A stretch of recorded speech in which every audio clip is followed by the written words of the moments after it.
5 August Sheikh Hasina পদত্যাগের আগ মুহূর্তে রাজধানীতে ভারী অস্ত্রের সর্বোচ্চ ব্যবহার করে বহু ছাত্র জনতাকে হত্যা করে পুলিশ।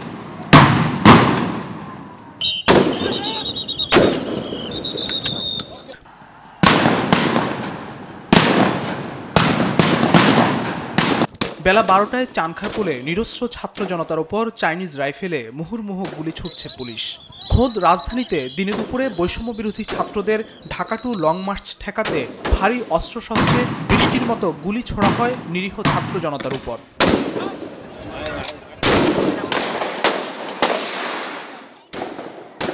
আন্দোলনকারী ছাত্র জনতা শাহবাগে যেতে চাইলে তাদের উপর হায়নার মতো হামলে পড়ে পুলিশ গুলি করতে থাকে প্রায় 2 ঘন্টা। পুলিশের এই ঊর্ধ্বতন কর্মকর্তাকে নিরস্ত্র আন্দোলনকারীদের উপর গুলি চালাতে বারবার নির্দেশ দিতে দেখা যায়।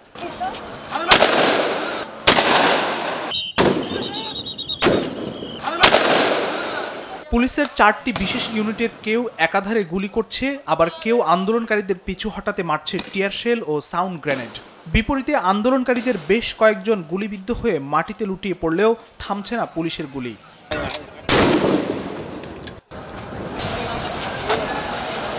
পুলিশের গুলি শেষ হয়ে আসলেও আবারও বাড়ানো হয় গুলির মজুদ।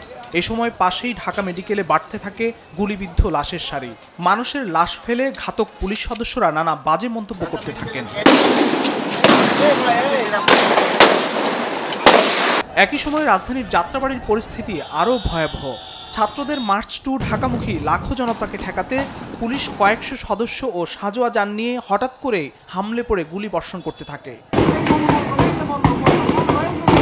নিরস্ত্র আন্দোলনকারীদের উপর কয়েক হাজার রাউন্ড গুলি করে মুহূর্তে কেড়ে নেয় প্রায় অর্ধশত মানুষের প্রাণ। যেন যাত্রাবাড়িতে চলছে পাশবিক হত্যাযজ্ঞ। মুহূর্তেই সড়কে ছড়িয়ে ছিটিয়ে পড়ে থাকতে দেখা যায় বহু নিরীহ মানুষের লাশ।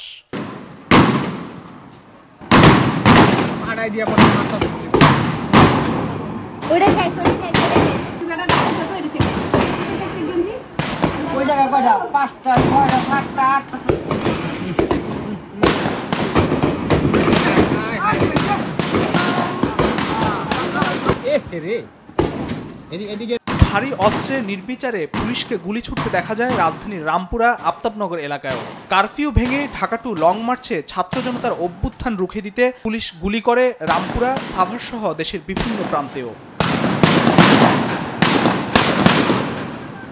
এদিন সারা দেশে শতাধিক মানুষ নিহতের খবর পাওয়া যায়। ফখরুল ইসলাম, দেশ টিভি, ঢাকা।